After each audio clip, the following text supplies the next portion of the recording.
Sometimes the scariest things don't come from movies. They come from your own home, your room, or the neighbor next door. A shadow in the corner, a knock at midnight, a stare that never looks away. When fear becomes real, so real it chokes. Will you have the courage to stay and find out what's really there? Story 1. The Animal Killer Next Door. I'd lived in Georgia with my parents my entire life. We were a quiet, close-knit family, never moving far from the familiar streets of our neighborhood. Then, one Friday evening over dinner, everything changed. My father, in his usual calm voice, announced that his company had offered him a major promotion, a leadership role overseeing operations in Florida, in a city called Tampa. He said the opportunity came with a generous relocation package, including moving costs and help with buying a new home. He called it a fresh start, a chance to live somewhere new after years of routine. My mum and I exchanged looks, both surprised but curious. We'd never even been to Florida for vacation, so the idea of moving our entire lives there was thrilling and terrifying all at once. Still, something about the way Dad talked about it, hopeful, even a little excited, made us both agree to give it a shot. Within weeks, the wheels were in motion. We visited Tampa several times, toured homes, and finally settled on a modern, two-story house with a garden and a hot tub. It felt like a dream, but as we would soon learn, dreams can turn dark without warning. The first few days in our new home felt like a vacation. Unpacking was chaotic but strangely fun, and we lived on takeout and microwave meals while figuring out where everything should go. Our street was quiet, too quiet, almost unnaturally still, compared to the liveliness of our old neighborhood in Georgia. On either side of our home were two properties. The house on the right was completely vacant, with a faded "for sale" sign in the lawn, and windows so clear you could see right through to the emptiness inside. The driveway was always bare, and no lights ever flickered on at night. But it was the house on the left that began to bother me. A single man lived there, or at least that's all we'd seen. He drove an old grey car and returned home most evenings around dusk. I tried waving at him twice, once while collecting the mail, another time while watering the front bushes. Both times, he just stared at me for several seconds too long, then turned his head without the slightest acknowledgement. Something about the way he looked through me, not at me, left a chill that lingered longer than I expected. At night, from my bedroom window, I occasionally saw the beam of a flashlight moving through his backyard. It wasn't a soft flicker like someone looking for something. It was deliberate, sweeping back and forth as though searching or performing a ritual. Once the beam stopped moving and pointed directly at my window. My heart froze. I ducked, instinctively, and held my breath. I had barely been visible. How had he known I was there? When I peeked again, the light had vanished, as if it had never existed. That was when the first knot of dread took hold inside me. It was a sunny Saturday afternoon when the unease shifted into something darker. I was relaxing in the hot tub, in our backyard, letting the warmth and the gentle jets ease away the stress of the move. The sky was cloudless, the kind of blue that made you forget anything could be wrong in the world. That illusion shattered when I noticed movement near the fence that separated our property from the left side neighbors. I turned my body slowly in the water, thinking maybe it was a bird or a squirrel. But then I saw the ladder, leaning against our shared fence, and atop it a man in a gas mask. He was wearing black plastic coveralls, the kind you'd see on someone working with hazardous chemicals. One of his hands gripped the top of the ladder, clad in a red rubber glove that almost glowed in the sunlight. He didn't speak, didn't move. He just stared at me, the lenses of his gas mask catching the light like dark, lifeless eyes. My blood ran cold. I stood up, water sloshing around me. "Can I help you?" I called out, trying to sound firm. No response. He reached behind the fence and slowly raised a black cat into view. Its body was limp. Whether it was dead or unconscious, I couldn't tell, but I had a sick feeling in my gut. Then with his free hand, he pointed straight at me and drew his gloved finger slowly across his throat in a slicing motion. I froze. The moment hung in the air like a threat soaked in silence. Then, just as quietly, he descended the ladder and vanished, dragging it back behind the fence. I ran inside, locked the patio door, and sat on the floor, trembling. Was that a warning, a performance, or something far worse? That night, the image of the man in the gas mask haunted me.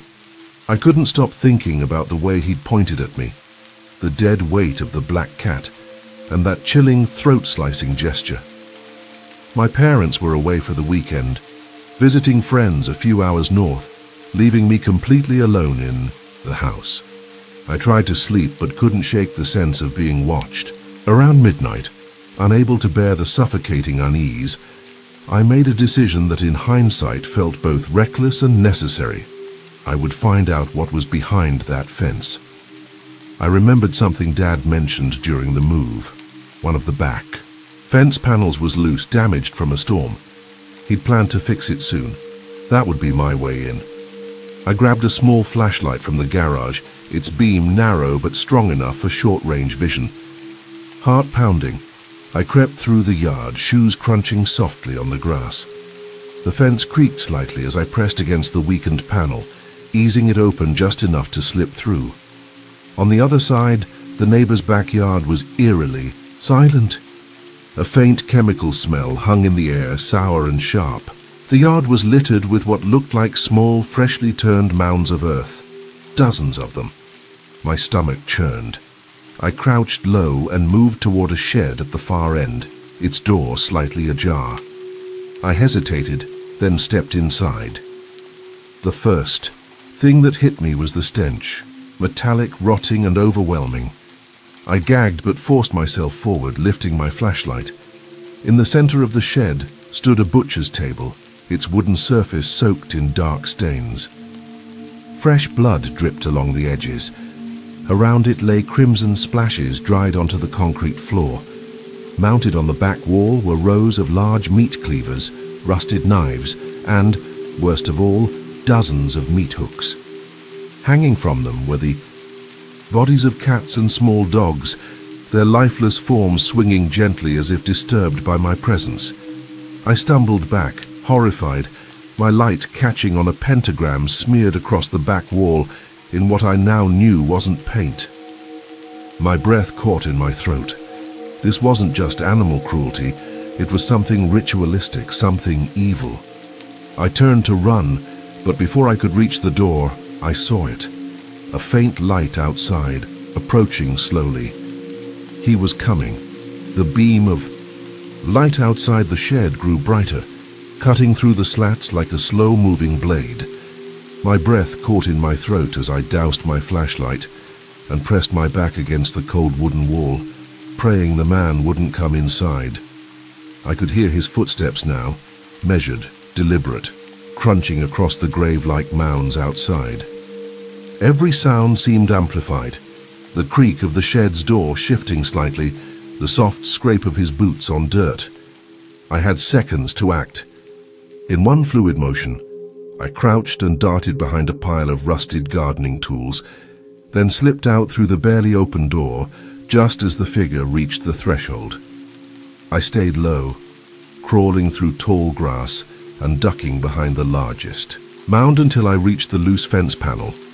My hands fumbled with it, panic dulling my coordination, but eventually I forced the gap open and slid through. Behind me, a loud metallic clang rang out. It sounded like the shed door being thrown open.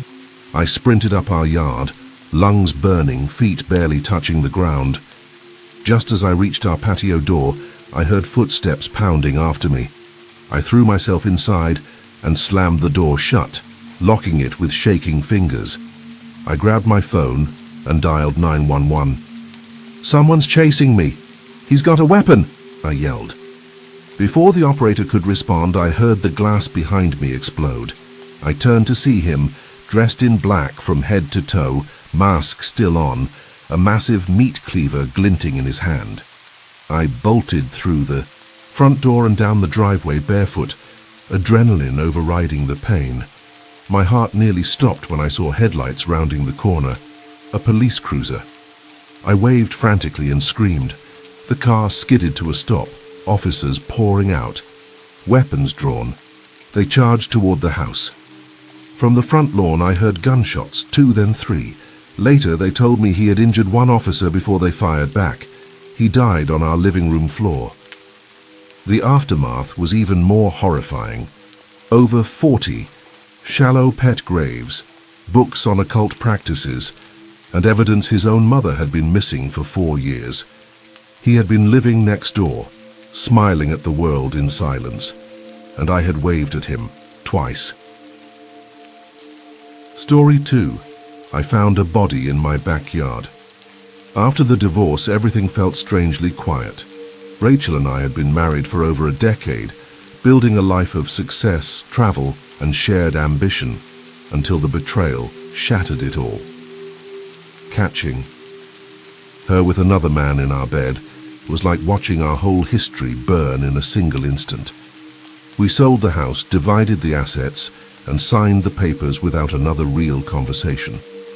I left New York and all its ghosts behind, using some professional connections to land a job in Virginia. It wasn't glamorous, but it was enough. I wanted peace more than anything. I bought a modest 3-bedroom house on the outskirts of town, smaller, older, but tucked away with a bit of land and a private backyard that backed into a line of trees. The previous owner had left in a hurry, according to the agent, which I chalked up to some financial trouble or family issue. It didn't matter. I just wanted to settle in and disappear for a while. My things arrived in a moving truck 6 weeks. Later, and by late afternoon, I was sitting among cardboard boxes in my living room, staring out at the fading sun and thinking, maybe this is where healing starts. That first night in the new house was meant to be calm, even uneventful. I was exhausted from the move, physically and emotionally, so I heated up a frozen dinner, poured a glass of red wine, and sat by the back window looking out at the overgrown pool. The water was murky green, a stagnant mirror of the trees swaying above it. It needed cleaning, but that could wait until the weekend. As night fell, I dozed off on the couch, lulled by the hush of the woods and the hum of the ceiling fan. I wasn't sure how long I slept, but I woke up with a jolt, my heart pounding, skin damp with sweat. The house was silent, but something felt off. A faint glow flickered through the blinds behind me. I turned toward the window. The backyard security light had come on, casting an eerie white spotlight across the lawn and pool. The surface of the water shimmered, rippling as if disturbed, though there was no wind and nothing in sight. I stepped closer, watching, my breath fogging the glass. There were wet puddles along the edge of the pool, small, spaced like footprints, but no sign of an animal or person. I unlocked the door and stepped outside, drawn by a strange sense of curiosity. The air was still. The water had gone calm again, the ripples fading into perfect silence. I circled the pool but found no tracks, no debris, only the faint outline of something having moved. Back inside, I locked up tightly, telling myself it must have been a raccoon or stray cat. But as I climbed the stairs, I couldn't shake the feeling that something had been there, something that wasn't just passing through, something that had been watching. That night I couldn't sleep. No matter how I shifted under the covers, how tightly I closed my eyes, my body wouldn't let go of the tension building in my chest. It wasn't just restlessness. It felt like my subconscious was screaming, alert to something my senses couldn't quite place. Around 2 a.m., just as I'd begun drifting into uneasy slumber, my bed jolted beneath me, not violently, but enough to snap me fully awake. I sat up, heart thudding, ears straining. The house was dead silent. No creaking pipes, no passing cars. I stayed frozen for several minutes, convincing myself it was a dream. Then came the sound, barely a whisper at first. A distant scratching, rhythmic and dry. I got up, opened the curtains, and looked out toward the backyard. The motion-activated light flickered on again, casting that same pale glow across the trees and grass. This time, the ripples in the pool weren't the only thing moving. I followed the direction of the sound with my eyes until they landed on the old well at the edge of the property. It was partially covered by a heavy wooden lid, weathered and nailed shut. The scratching was coming from inside it. I stepped away from the window, suddenly unsure if I was awake or trapped in some dream loop. But then, clear as a bell, I heard it, a tiny voice, muffled and strained. "Please." I froze. My blood turned cold.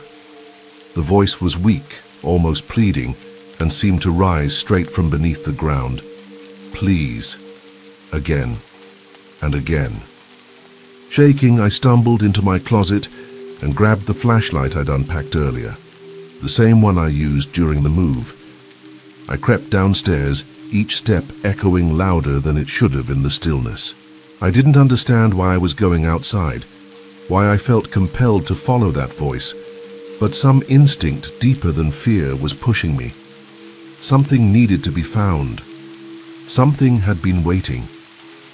The grass was damp beneath my feet as I crossed the yard, flashlight in one hand, crowbar in the other. I hadn't even realized I'd grabbed the crowbar until I was halfway there, but now I held it tightly, as if my fingers had made the choice before my brain. The air felt heavier near the well, like the atmosphere itself resisted my presence. The scratching had stopped, but I still heard the voice echoing in my mind. "Please." The wooden lid was old, water-damaged and sealed tight with rusted nails driven into the edges. I hesitated, then wedged the crowbar under a corner and pushed down hard. The wood groaned in protest before splitting with a dry crack. A putrid stench hit me immediately, so strong and foul that I turned away and gagged. My flashlight trembled in my hand as I pointed it down into the well.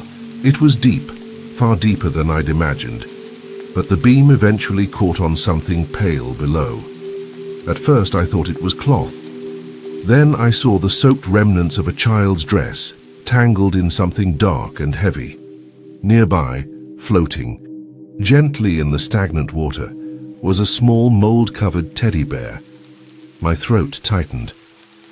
That's when I saw the scratches, hundreds of them, etched deep into the underside of the wooden lid. Desperate, frantic marks from tiny fingers clawing for escape.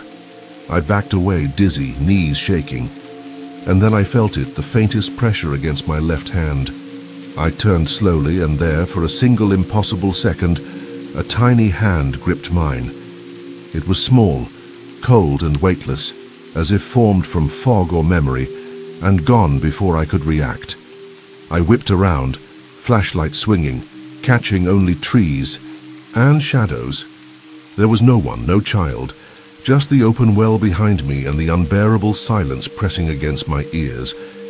I stumbled backward toward the house, heart hammering. The image of that little hand burned into my skin.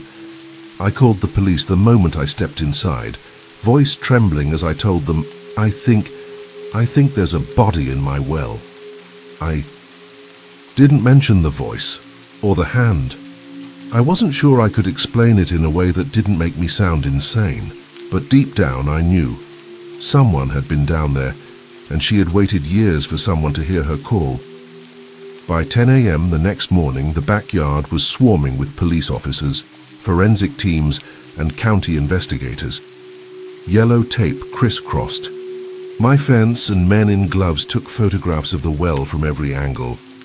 I stood off to the side, arms folded tightly across my chest, as if trying to hold myself together. One of the officers, Detective Barnes, approached me with a grave expression. "You were right," he said. "There's a body, young, female. We'll know more once forensics finishes, but he didn't finish the sentence. He didn't need to. That afternoon, they confirmed it was the skeletal remains of a child, likely a girl around 10 or 11. Her skull had a fracture on the left side, and judging by the scratches on the lid and the positioning of the body, she'd likely still been alive when placed in the well. The weight of that reality crushed something inside me. A few days later, Detective Barnes returned to share what they'd uncovered. The house I'd purchased had once belonged to a couple who had served as foster parents for a short time. One of their placements had been a little girl taken in for nearly 2 years before she vanished without a trace. The case had gone cold. No signs of forced entry. No suspects, no remains. The foster parents had insisted the girl must have run away or been kidnapped, but 4 months after her disappearance, they were both found dead in their bedroom, an apparent overdose, pills scattered across the floor. No note, no answers, no closure, until now. The authorities believed the girl had been killed, accidentally or not, and hidden in the well, which was sealed shortly after. No one had thought to check it, especially after the couple's deaths. As the officer finished explaining, he paused, then asked me, "Why did you even go near the well in the middle of the night?" I hesitated, heart racing. How could I possibly explain the voice, the hand, the feeling that something had been calling me? In the end, I just said, "I don't know." Something didn't feel right. He studied me for a moment, then nodded. "Well, maybe she finally found someone who listened." Story 3. The Break-In at Night. Steve and I had been together for years, and despite all the ups and downs life had thrown at us, our bond had only grown stronger. We met in the most ordinary way, introduced by mutual friends at a small cookout, and somehow from that first conversation, something just clicked. He worked in construction, hands rough but heart steady, and I found comfort in his quiet strength. We moved in together a year after we met, and quickly settled into a rhythm, shared dinners, lazy weekends, and late-night talks that stretched into sleep. Neither of us wanted a grand life, just a stable one. We even adopted a dog a few months in, a scrappy little mutt who acted tougher than he looked. By the time this story takes place, we'd been living in a modest home just outside the city for over 2 years. It wasn't fancy, but it was ours.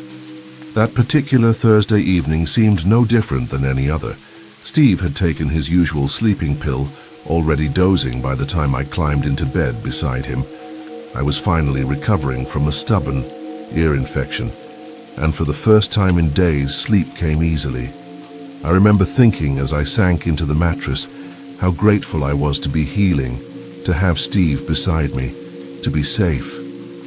It was such a simple, fleeting thought, but one that would come back to haunt me in just a few hours, when everything we trusted about our home and our peace would come crashing down in the dead of night. I don't remember what time it was when I first heard the noise, only that I was deep in sleep, one of those rare dreamless slumbers where the world ceases to exist. My ear had finally stopped throbbing after days of infection, and the relief had sent me into the kind of rest I hadn't had in weeks. That's why the sound didn't register right away. A faint thump, then another. Muffled voices. I turned, in bed, groggy, assuming Steve had gotten up for water or maybe let the dog out. But then I heard something sharper, shouting. Confused, half asleep, I sat up, blinking into the dark. That's when I realized the voice shouting wasn't Steve's normal tone. It was desperate, enraged. Then I heard it clearly. "Give me the money." The words punched through my fog like a lightning bolt. Police don't say things like that, I thought stupidly. Robbers do. I jumped out of bed just as Steve slammed the bedroom door shut, naked, wild-eyed, his body silhouetted against the dim hallway light. Behind him I heard crashing, people trying to force their way in. "Get the gun!" he yelled, voice raw. My brain stalled, refusing to process. Gun? What gun? I stood frozen, adrenaline surging, more banging at the door. Then came the deafening crack of gunfire, once, twice. I screamed and ducked. Steve was moving like a man possessed, slamming his weight into the door, holding it shut with every ounce of strength. "Get the gun!" he roared again, this time with fear and fury tangled in his voice. Finally, I understood. Our gun, the one in the closet safe. I sprinted across the room, flung it open, and handed him the weapon with trembling hands, just as the noise outside the door fell silent. The only sound left was my own panicked breathing and Steve's rapid heartbeat thudding in the air between us. The intruders were gone, but they'd left a crater where our sense of safety used to be. The house was no longer a refuge. It was a battlefield, and we'd barely made it through the first wave. Steve moved with a kind of primal focus I had never seen before. As I handed him the gun, his hands trembled only for a second before locking into steady purpose. The bedroom door shook violently, hinges whining as the intruders outside threw themselves against it. Steve braced his body against the door with one arm and aimed the gun with the other, ready to fire if it gave way. "Stay!" "Back!" he shouted, voice cutting through the chaos like a flare. I huddled behind the bed frame, trying to stay low, my hands over my ears. Another crash. A gunshot tore through the wood, splinters flying. Steve flinched but didn't move from his position. A second shot rang out, this one grazing his side, a thin, dark line blooming across his ribs. He winced, grunted, but held, firm. My vision blurred with tears, unable to believe this was real. In those moments, Steve was the only thing between me and whatever waited on the other side of the door. He pushed the dresser toward the entry, barricading it just in time for a third blast to hit the frame. This time he fired back, 2 shots in quick succession. Silence followed, thick and final. Then the sound of retreating footsteps, rapid and erratic. Steve didn't relax. He stood there, bleeding and breathless, the gun still raised, until we were sure they were gone. I crawled over, my hands already searching for towels, anything to stop the bleeding. He looked at me, dazed, sweat beading on his brow. "You okay?" he asked, as if I were the one with a bullet wound. I nodded through my tears. Somehow, in the middle of that hell, he had shielded me with everything he had. His body, his instinct, his courage. That night changed something fundamental in both of us. We had faced death, and Steve had stood between it and the woman he loved. The silence that followed their retreat was deafening. For a long moment, neither of us moved, too stunned to believe it was over. Then came the sirens, sharp, urgent, wails cutting through the night air. Red and blue lights flooded the front yard as patrol cars skidded to a halt. I ran to the front door, flinging it open with trembling hands, waving frantically. Officers rushed inside, guns drawn, sweeping each room with practiced precision.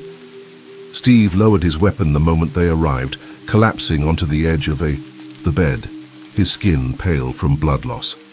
I shouted for help, and 2 paramedics quickly moved in, tending to his side while another officer began questioning me. I could barely speak through the adrenaline crash, my voice coming out in shaky fragments. They broke in. They had guns. They shot at us. Steve, he protected me. The officer nodded gently, scribbling notes, trying to calm me. Meanwhile, the paramedics prepped Steve for transport, assuring me the wounds were superficial. But trauma doesn't only bleed from the skin. That night left more than bruises and bullet holes. It shattered something sacred, our sense of safety, the belief that we were untouchable inside our own home. And as I watched Steve being wheeled into the ambulance, my heart was full of gratitude and fear. In the weeks that followed, life didn't return to normal. It simply rearranged itself around the damage. Steve's physical wounds healed faster than I expected, but the emotional scars ran deeper, more invisible. For me, sleep became a stranger.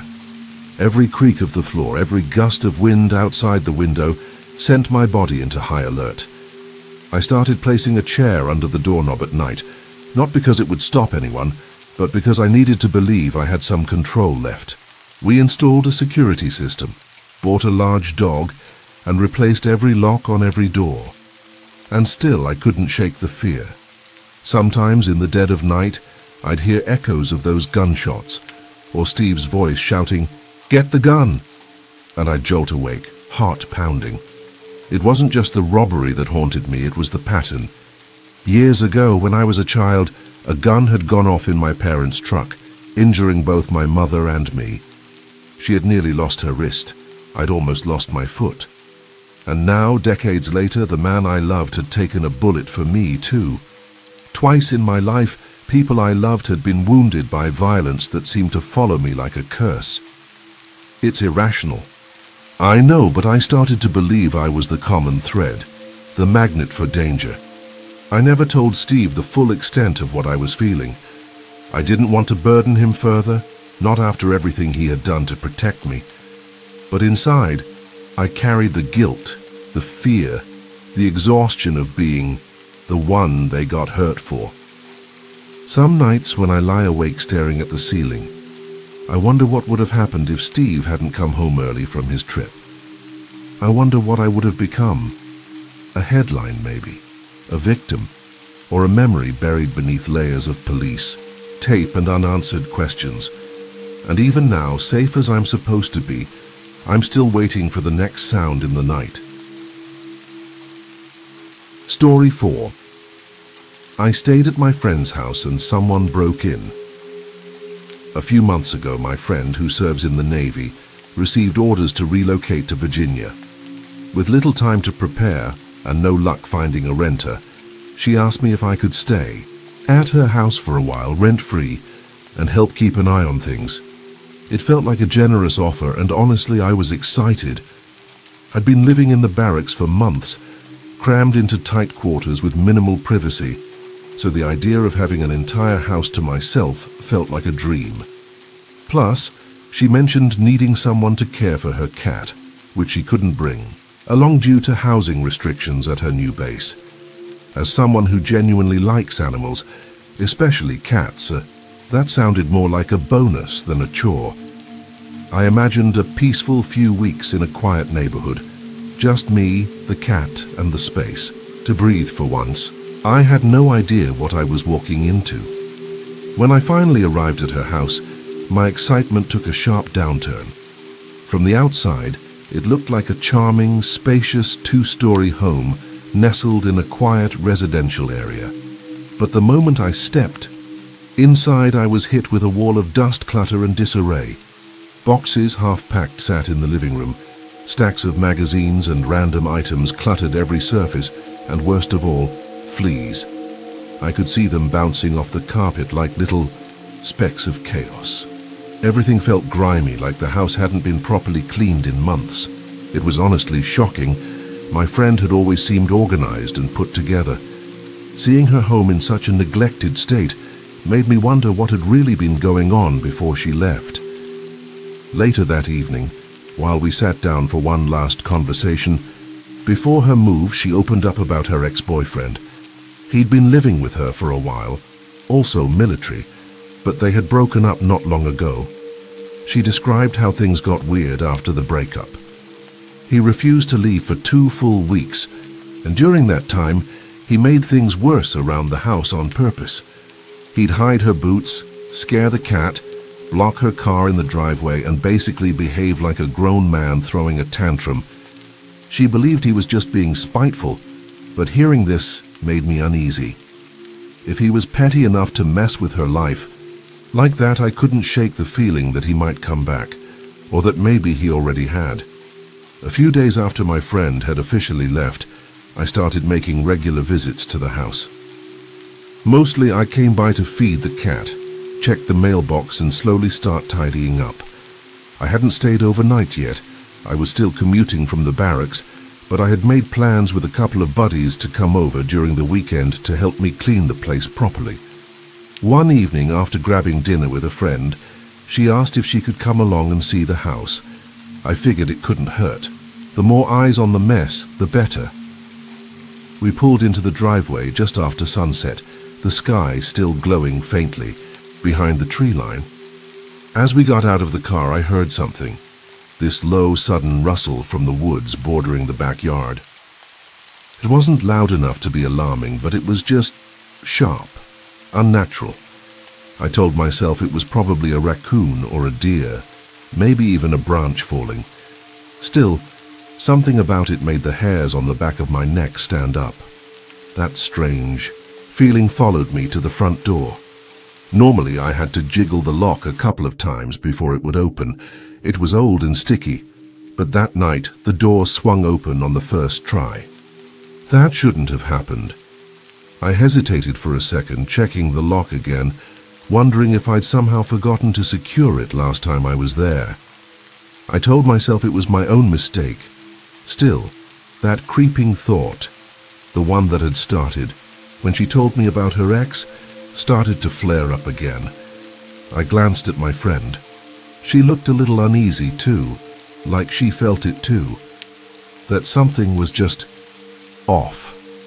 As we stepped inside, the musty air hit me immediately. It was damp, heavier than before, like moisture had been hanging in the walls for days. I flipped the hallway light switch, and only one of the two overhead bulbs flickered on, the E. Others stayed dark, buzzing faintly like it had burned out or short-circuited. My eyes adjusted to the dimness, and that's when I felt a cold splash under my shoe. I looked down and saw a shallow puddle spreading across the hardwood floor. Water was dripping steadily from above, landing in rhythm with a hollow tapping sound. I craned my neck upward and saw that one of the ceiling light fixtures was visibly bulging with water, completely full, like a grotesque glass bubble. The leak had to be coming from upstairs. As I tried to make sense of it, my friend called to me from the kitchen. Her voice was tight, concerned. I followed it and found her standing near the back door, staring at the floor. Shattered glass was scattered across the tiles. One of the small panes in the door's window had been broken clean through, and the fragments sparkled under the low kitchen light. She turned to me, her eyes wide. "Was it like this before?" she asked. I shook my head slowly. I was almost certain I would have noticed something that obvious.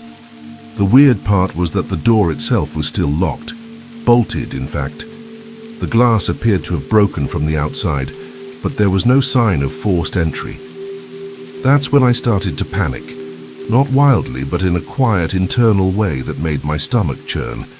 I had no weapons on me, but I remembered my friend once joking that she collected decorative swords.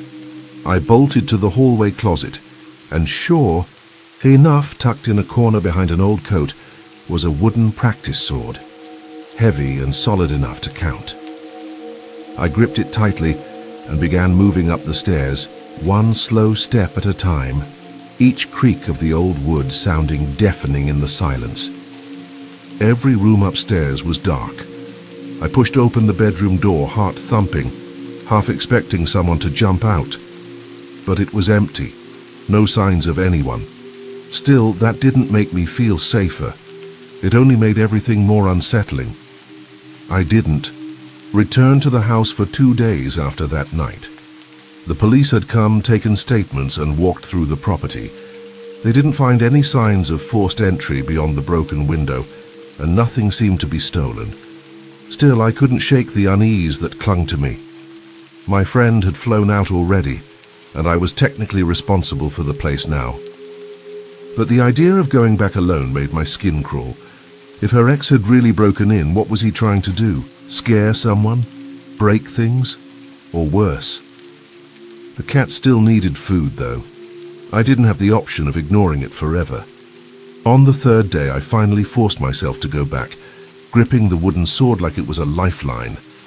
As I stepped through the front door, I was immediately hit by a foul, damp stench. The air was thick with mildew and something metallic, almost like rust. The leak had clearly gotten worse. The floor near the entryway was warped now, boards bending upward, swollen from underneath.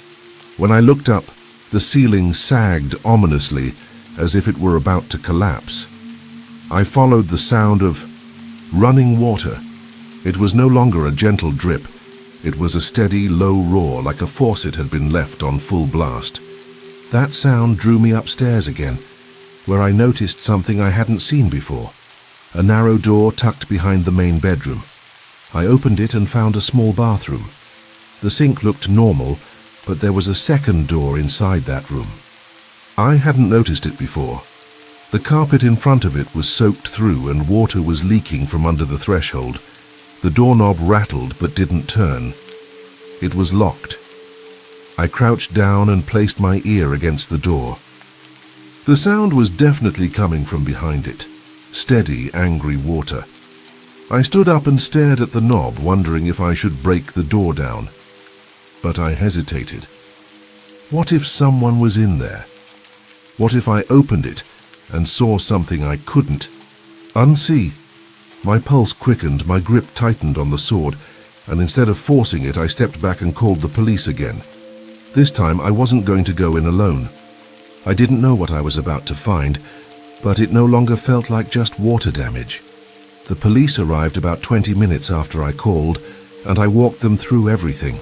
The broken window, the water damage, the locked door, the strange smell. One of the officers examined the door in the upstairs bathroom, while the other took photos and notes. With my permission, they removed the knob and carefully pushed the door open. The sight behind it was shocking, even though I had braced myself. The bathtub had been running at full blast, overflowing for what must have been days. Water had filled the tub and spilled out onto the tile, soaking the floor and dripping down into the ceiling below. The officer shook his head and muttered something about intentional damage. He pointed out that the faucet had been jammed in a way that kept the water running, even if someone had tried to turn it off normally. It wasn't an accident. Someone had come into the house and deliberately set this in motion. I told them about my friend's ex-boyfriend, his behavior, the way he lingered after the breakup and how he had caused problems before. The officer nodded slowly, saying it was a strong possibility. The theory that stuck with us was simple. It wasn't theft, it was revenge. After that final visit, I made the decision not to return. I handed the house keys over to the insurance adjuster and told my friend everything. She was understanding, even apologetic, though I could tell she felt a mix of guilt and frustration. No one was ever officially charged, and the police didn't have enough to go on beyond suspicion. To this day, we still don't know for sure who did it, but in my gut, I'm almost certain it was him.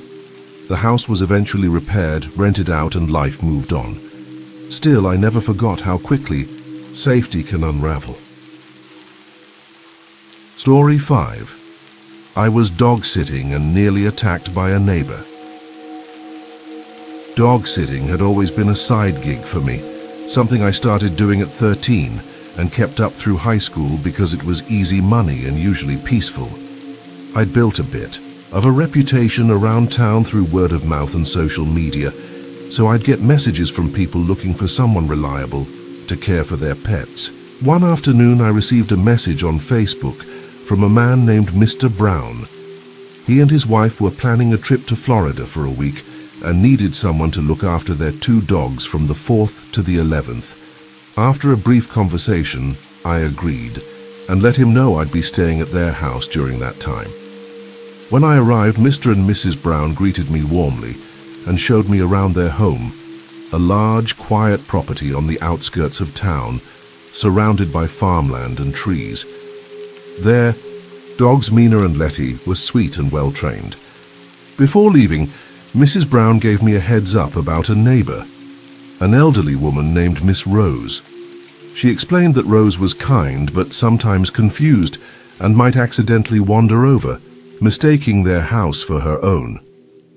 At the time, I thought, nothing of it. The house itself was tucked away on a sprawling 76-acre property, surrounded by open fields and dense patches of woods. I was used to rural settings. My family lived on 32 acres, so the isolation didn't bother me. In fact, it felt peaceful. There were no loud neighbors, no traffic noises, just the occasional chirping of birds or the distant rustle of wind through trees. The Browns' home was cozy and well kept, with large windows that let in the soft afternoon light and a back porch that overlooked a small pond. Inside, the rules were simple. Feed the dogs twice a day, keep the house locked at night, and don't worry too much about anything else. The couple had even left snacks in the fridge for me and a list of emergency contacts just in case. It was the kind of environment that made you want to relax, watch movies, nap with the dogs, maybe even read a book or two. For the first 2 days, everything was smooth. Mina, the Yorkie, loved to curl up at my feet, while Letty, the blue hound, kept watch by the door. I found myself enjoying the quiet rhythm of country life, completely unaware that peace was about to be shattered. On the third day, just before noon, I was in the living room folding a blanket when I heard the crunch of tires on gravel.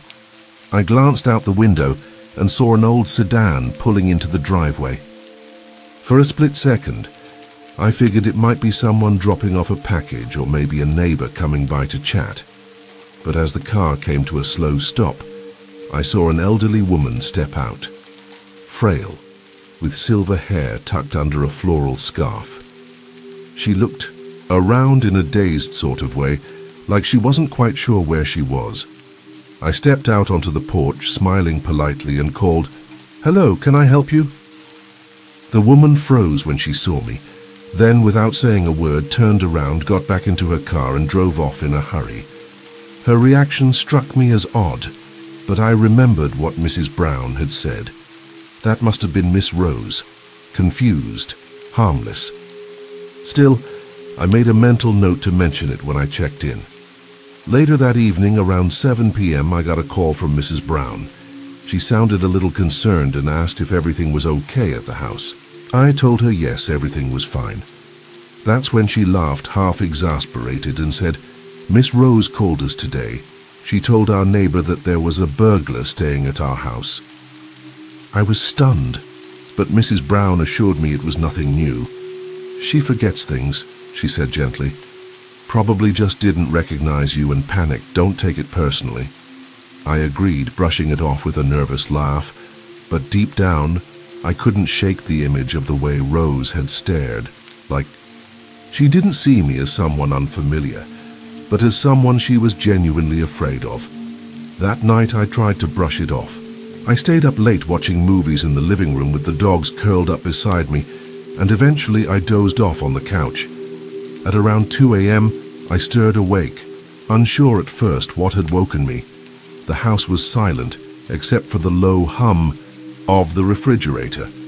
I sat up slowly, stretching, when I heard it again, a faint scratching sound. It was coming from the front of the house, somewhere near the window. At first I figured it was an animal. Raccoons or possums weren't uncommon in the area. But something about the rhythm of the noise wasn't right. It wasn't the random scuffling of paws. It was deliberate, metallic. Curious and cautious, I crept toward the window and slowly lifted the blinds. I froze. There, in the dim moonlight, was Miss Rose. She was crouched at the window, gripping a pair of pliers in one hand and working them against the window frame. Her eyes were wide and wild, her mouth pressed in a thin, focused line. The moment she saw me, she didn't run. She started hitting the glass with the pliers. Hard. I stumbled back in shock, heart pounding, while the dogs launched into a frenzy of barking. She hit the glass again and again, shrieking incoherently. Adrenaline surged through me.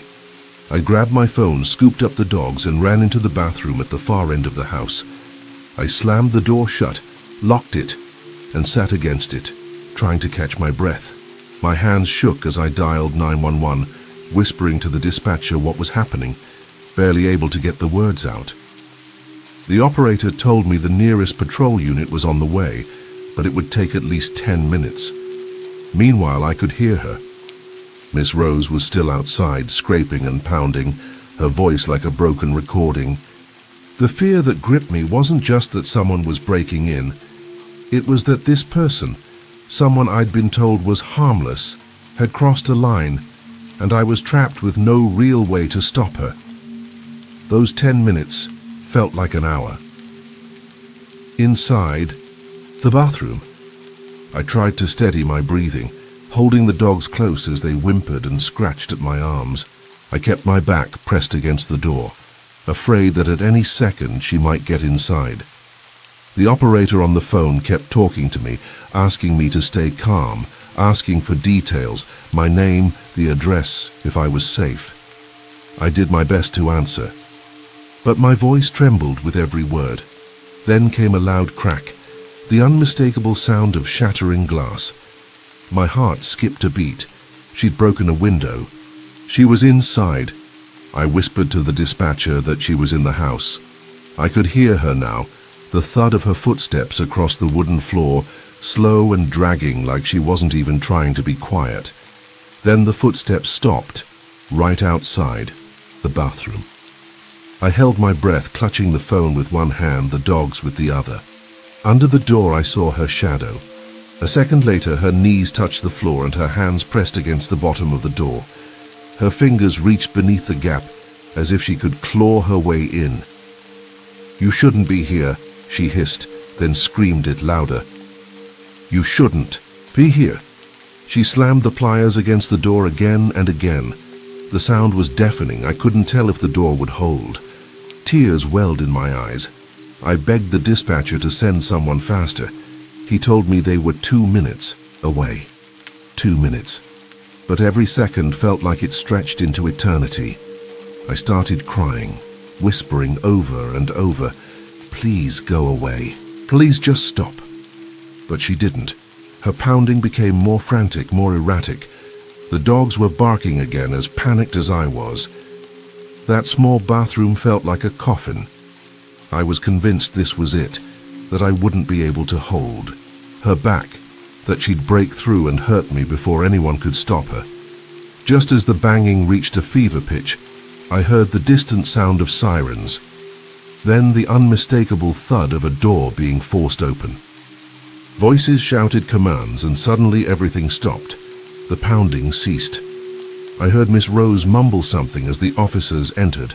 One of them shouted for her to drop the pliers, and thankfully she complied without resistance. Moments later, an officer gently knocked on the bathroom door and told me it was safe. When I emerged, still shaking, they had her in handcuffs. She looked confused, dazed, like she had no idea what she'd just done. After giving my statement at the station, I went straight to my parents' house, too shaken to return alone. The next day I called Mrs. Brown, explained everything, and told her I couldn't continue the job. She understood. Even now, weeks later, the fear still lingers every time night falls. Story 6. I was haunted by a shadow in my room. About a year ago, I moved back in with my mom after some major life changes. We were living in her house in Colombia, a modest but cozy place tucked into a quiet neighborhood. The first couple of months were peaceful, even healing. I spent more time with my family, helped around the house, and settled into a new routine. My mom and sister were always busy, so I often had the house to myself during the day. I didn't mind the solitude. It gave me space to reflect and reset. The house had a warm energy to it, filled with memories and comfort. My room was small but had everything I needed: a bed, a desk, and a large window that let in the soft mountain breeze. At first I felt grounded, even grateful, but over time something in the air began to shift, and what started as quiet comfort slowly turned into something much heavier. It began with the dog acting strange. He was usually calm and independent, rarely coming into my room unless I called him. But one afternoon I came home to find him curled up right beside my bed, shaking slightly, with his tail tucked tightly between his legs. At first, I thought maybe he'd heard thunder or gotten scared by something outside, but the sky was clear and the house was quiet. He wouldn't leave my side for hours. That night I let him sleep on my bed, something he never did before, but the odd behavior didn't stop there. Over the next several days, I found myself unable to sleep properly. I would toss and turn for hours, feeling unsettled for no clear reason. My body felt tired, but my mind stayed alert, like it was bracing for something. Every creak of the house, every gust of wind outside the window set my nerves on edge. The worst part was the silence between those sounds, an unnatural kind of stillness that made my skin crawl. My dog's behavior only added to the unease. He refused to enter my room again unless I carried him in, and when I did, he'd only sit stiffly staring at the door. The first time I saw it, I thought I was dreaming. I had finally fallen asleep after another restless night, only to wake up abruptly in the middle of the night with a pounding headache. The room was quiet, but something felt off. I blinked a few times, trying to shake the fog from my vision, and that's when I saw it. A tall, dark silhouette standing motionless beside my bedroom door. It didn't move. It didn't speak. It just stood there, as if it had always been part of the room. My chest tightened instantly, but I told myself I was imagining things. I closed my eyes tightly, counted to 10, and then opened them again. It was still there. My breath caught in my throat, but I was too afraid to sit up or scream. I turned to the side, pulling the blanket over my face like a child, hoping I would fall asleep again and wake up with sunlight pouring through the window. When morning finally came, the shadow was gone. I tried to rationalize it. Maybe it had been a trick of the moonlight or just sleep paralysis. But deep down I wasn't convinced. Something had been in that room, and even though I couldn't prove it, my gut knew it hadn't been a dream. Not long after that night, the dreams began. At first they were vague and fragmented. Dark hallways, muffled voices, feelings of dread without clear images. But then they became more vivid. In one particularly strange dream, I found myself standing in the living room of our house, though everything looked darker and unfamiliar, like the walls had shifted and the air was thicker. The lights were dim, flickering, and outside the windows, there was only blackness, no sky, no trees, just void. In the center of the room stood a shadow. It looked like the same tall, dark figure I had seen in my bedroom, still, silent, watching. But as I approached, I sensed something else in the dream, another presence. I turned and saw a second figure, this one faintly glowing, pale but human-shaped, standing near the kitchen. Unlike the first, this one radiated sorrow. It didn't speak, but I felt an overwhelming wave of sadness emanating from it, as if it were grieving or trying to communicate pain. The dark shadow didn't move, but I could feel hostility radiating from it, jealousy, anger, something primal. The two figures didn't interact, but I felt an undeniable tension between them, like they were locked in silent opposition. I stood frozen, not knowing where to turn, caught between cold fury and aching grief. Before I could move or speak, I woke up, drenched in sweat, my heart pounding. It was just a dream, I told myself again. But when I looked toward the corner of my room, the same shadow was there, watching. Only this time it felt like it wasn't alone. After that dream, everything escalated. It wasn't just nightmares or uneasy feelings anymore. Things started happening in the real world. Late one evening, while I was alone in the house, I heard a loud crash from the kitchen. I rushed in to find one of the glass cups shattered on the floor. It hadn't been near the edge of the counter and no one else was home. My dog stood at the hallway entrance, growling softly, his eyes fixed on something I couldn't see. That same night, the bedroom door slammed shut without warning, even though no windows were open. Moments later, it creaked back open slowly, as if someone had changed their mind. I tried to distract myself, played music, left lights on, kept the television running, but the strange occurrences only grew more intense. Doors would rattle violently in the middle of the night, drawers would slide open on their own, and once, I swear I heard whispering just outside my room. It wasn't in any language I could recognize, just breathy, fractured sounds, like someone trying to speak underwater. I stopped sleeping entirely. I'd lie awake for hours, clutching my blanket, watching the shadows shift and stretch across the ceiling. My dog refused to sleep in the room anymore.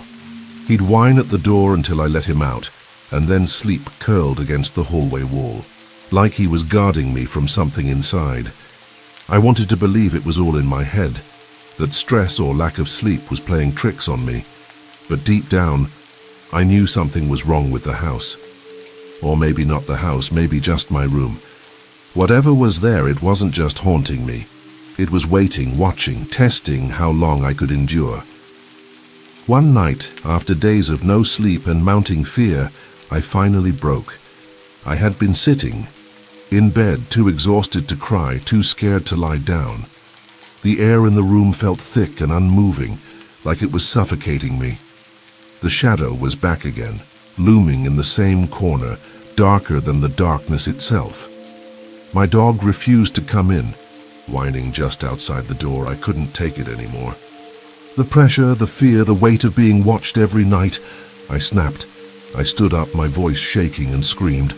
I didn't say anything specific. It was just a raw, desperate cry that came from deep inside, as if all the fear and frustration I'd bottled up had finally burst. I screamed until my throat burned, until my legs gave out, and I collapsed to my knees, gasping for breath. And then, silence. The air shifted. It was like something had been pulled out of the room, sucked away in an instant. I looked up, trembling, and the shadow was gone. Not faded, not moved, gone. For the first time in weeks, the room felt still in a way that was peaceful. The tension had lifted. I didn't know what I had done or why it worked. Maybe I had finally pushed back hard enough. Maybe it had simply gotten bored. But for that moment, I was free. And the silence that followed wasn't empty. It was a relief. It's been a year since everything happened, and on the surface, life has returned to normal. I sleep through the night now. The dog is back to his usual self, and no more glasses. Have shattered on their own. But the memories haven't left me. Sometimes I'll wake up at 3 a.m. and instinctively glance at the corner of the room, half expecting to see that figure again. The fear isn't constant anymore, but it lingers, like a bruise that's healed but still aches when pressed. I've never told my mom or sister the full story. I doubt they'd believe it. Maybe part of me doesn't want to believe it either. But when the house creaks late at night or the wind whistles just the wrong way, something in me tightens. I don't know what that thing was or why it chose me. All I know is some shadows leave traces, even long after they've vanished. Thank you for venturing into the darkness with us. If these stories sent chills down your spine, don't keep the fear to yourself. Leave a comment, smash that like button, and share this video with someone who dares to listen in the dark. We release terrifying true stories every week, so be sure to subscribe and turn on notifications so you never miss what's lurking in the shadows. This is High Scare Stories, where nightmares don't end when the video does. Until next time, stay safe and stay scared.